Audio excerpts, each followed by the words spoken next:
Hello viewers, are you experiencing Gemini create a video option not showing problem? Don't worry, you are not alone. Many users are experiencing this problem. Here you can see in my Gemini create a video option not showing. In this tutorial, I will explain to you why is this happening and how to fix it. So let's start. Basically, the video create option is no longer available in the free version of Gemini right now. If you want to get the Gemini video create feature, you must have an active Gemini Pro version subscription, and also your Google account must be verified as 18 or older. To purchase Google Gemini Pro subscription, just click on here. Here you can see upgrade to Gemini Plus. Just click on this option.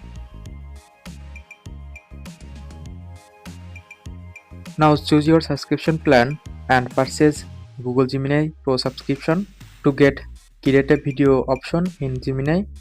So thanks for watching. Stay connected for more updates.